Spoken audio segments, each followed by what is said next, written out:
تبارک و تعالیٰ کے پاک کلام قرآن مجید برہان رشید سے اس محفل پاک کا آغاز کر دیا۔ اللہ رب العزت کی عطا کردہ توفیق کے ساتھ آج کی محفل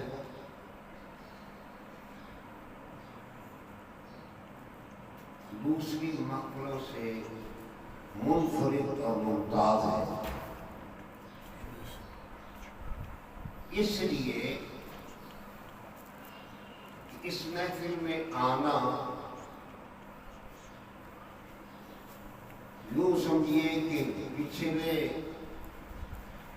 تمام ہفتوں کی محفلیں ایک طرف اور یہ اکیلی محفل ایک طرف۔ اس لیے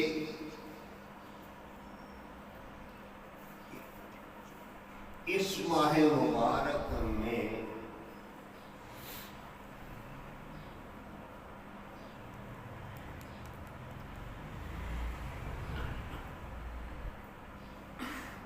اجر 70 گنا بڑھ جاتا۔ کتنے گنا؟ 70 گنا کم از کم۔ آگے اللہ رب العزت کی مرضی، جس کا جتنا اخلاص اور جتنی عاجزی اور جو اس کو پسند آ جائے، جس کو چاہے جتنا چاہے عطا فرمائے، کیونکہ اس کے حضور کوئی کمی نہیں ہے۔ تو اس ماہ مبارک میں جتنی کثرت کریں گے اتنا ہی فائدہ ہے۔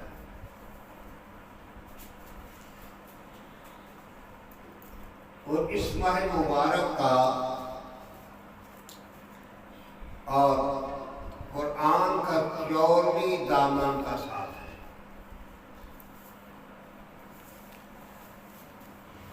کہ اگر ویسے بھی اللہ رب العزت نے ارشاد فرمایا نا، شہر رمضان الذی انزل فیہ القرآن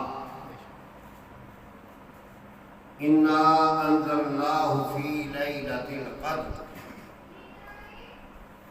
تو ان تمام چیزوں سے معلوم یہ ہوا کہ رمضان اور قرآن کا گہرا ساتھ ہے، اور یہی وجہ ہے کہ اس وقت جنہیں اللہ رب العزت نے توفیق رفیق عطا فرمائی ہے، وہ لوگ قرآن سن بھی رہے ہیں، سنا بھی رہے ہیں۔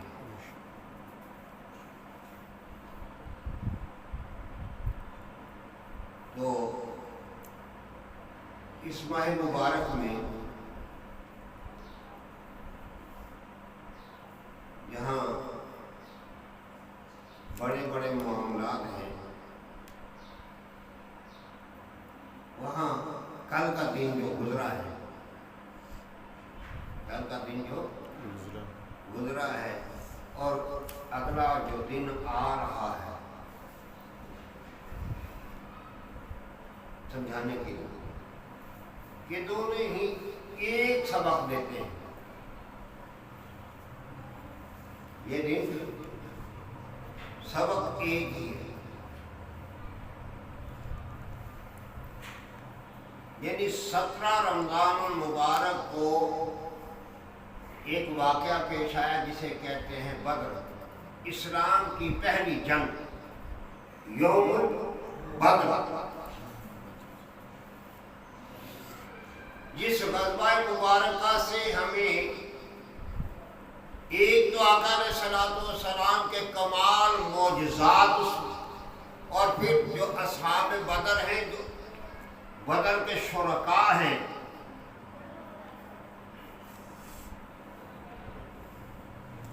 ان پر کیا کیا انعام ہیں اور انہوں نے کیا کیا دیکھا ہے، اور پھر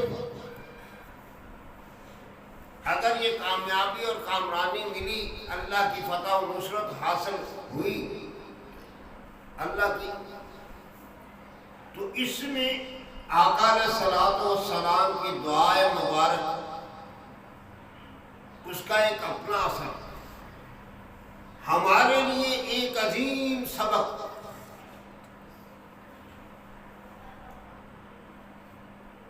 آقا علیہ الصلوۃ والسلام کے کمال معجزات تو بدر میں دیکھنے کو ملے نا۔ پہلی چیز کہ آقا علیہ الصلوۃ والسلام نے رات اس میدان کا دورہ فرمایا اور جگہ جگہ پہ نشان لگا دیا۔ کیا کیا؟ جگہ جگہ پر نشان لگا، اور یہ ارشاد فرمایا یہاں فلاں گرے گا، یہاں ابو جہل گرے گا، یہاں عتبہ گرے گا، یہاں فلاں گرے گا، یہاں فلاں گرے گا۔ ایک وہی کچھ ہوا۔ دوسرے، اگر ہم بطور جماعت دیکھیں، بطور جماعت دیکھے،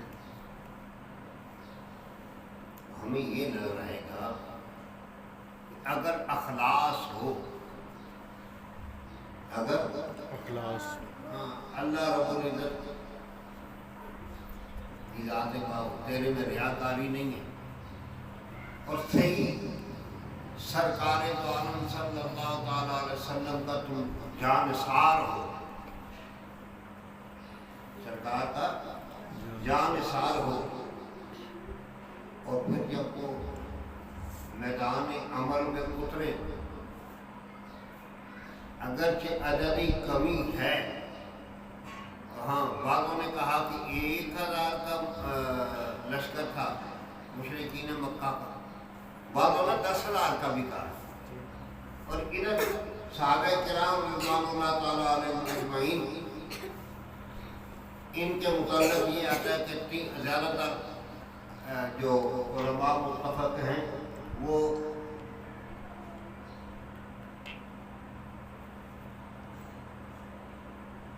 وہ 313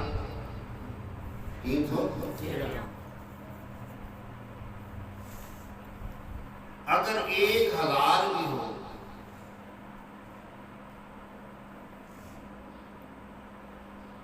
تو ایک اچھا سمجھانے کے لیے چلو ایک بات، چلو 313 تو ہے نا، 313 تو ہیں، لیکن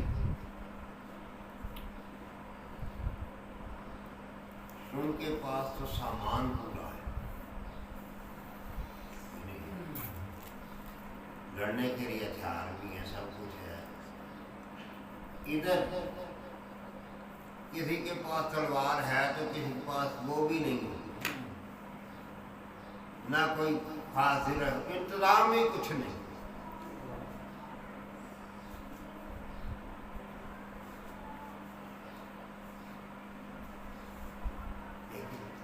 جب اللہ رب العزت کرم نوازی پہ آتا ہے،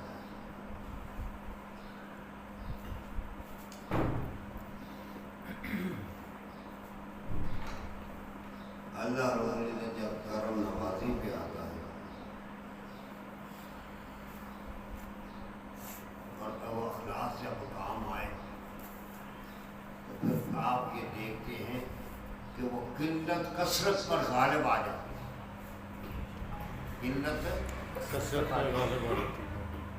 کیوں نہ ہم لوگ بھی اگر اخلاص کی دولت ہو، اخلاص والے ساتھی ہوں، تھوڑے ہوں، تو وہ ہر معاملے میں کامیاب اور کامران ہوتے ہیں، اور اگر ریاکاری ہو، بغض والے، اور اب یوں کہیں کہ ایک ہوتے ہیں ماننے والے، ایک ہوتے ہیں ٹالنے والے، ایک ہوتے ہیں بالکل نہ ماننے والے۔ جو نہیں مان رہا نا، جو نہیں مان رہا، اس کا تو پتہ لگ گیا چلو ابھی مانتا ہی نہیں۔ جو ٹالنے والا ہوتا ہے نا، اصل نقصان دہ وہ ہوتا ہے۔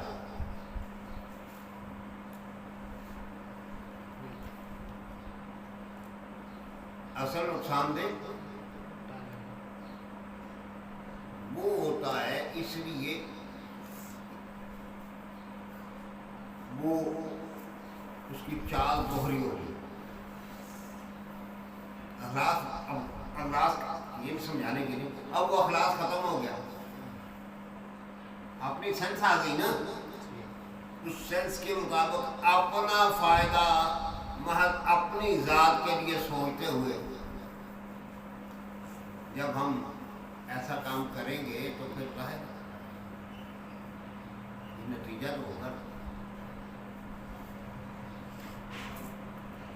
اللہ رب العزت ہمیں عمل کی توفیق عطا فرمائے. تو غزوہ بدر میں ہم یہ سبق لیں کہ بس اخلاص کو سرکار کی جانثاری دل سے مان کر میدان عمل میں کود پڑنا, دل سے مان کر میدان عمل میں کود پڑنا, یہی کامیابی اور کامرانی کا ایک بڑا راز ہے. جیسے اصحاب بدر غرض کرنے یا رسول اللہ کہنے والے تو کہتے ہیں نا, جیسے عیسیٰ علیہ السلام کے حواریوں نے کہا تھا فَذَهَبَ أَنْتَ وَرَبُّكَ فَقَاتِلَا نَحْنُ هَاهُنَا قَاعِدُونَ, جب وہی جا کے تم لڑو, تمہارا لڑے رب, ہم تو یہاں بیٹھیں گے. لیکن یہ اصحاب رسول ہیں اور جن کے دلوں میں اخلاص ہے وہ بس سرکار کا حکم ہوا تو دیکھا نہیں کہ کوئی ہتھیار بھی ہے کہ نہیں, مال بھی ہے کہ نہیں. دوسری طرف جنہیں اپنی ہے ہی انکاری بھی, مشرک بھی, اور پھر دشمن بھی, ادھر حالت یہ ہے کہ اگر 1000 کا بھی مجمع ہے, اگر 1000 کا بھی مجمع ہے تو ان کو جناب خشک منورنجن ان کا کرنے کے لیے قدریاں بھی موجود ہیں, ناچ گانا شراب شباب سب کچھ. ادھر پتہ نہیں وقت کی روٹی بھی ہے کہ نہیں, ہتھیار کوئی پورے نہیں. لیکن بس ارشاد ہوا, صحابہ نے بس ایک ہی نعرہ لگایا, لبیک یا رسول اللہ. کیا لگایا نعرہ؟ لبیک یا رسول اللہ. کیا نعرہ لگایا؟ لبیک یا رسول اللہ.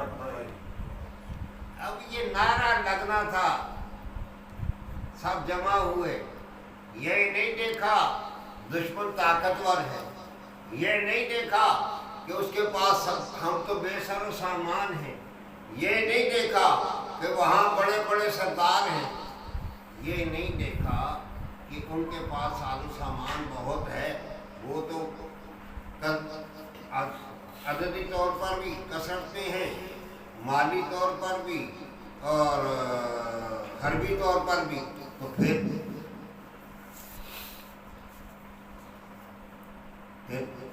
نہیں, انہوں نے میدان عمل میں آ گئے تو اللہ نے فتح و نصرت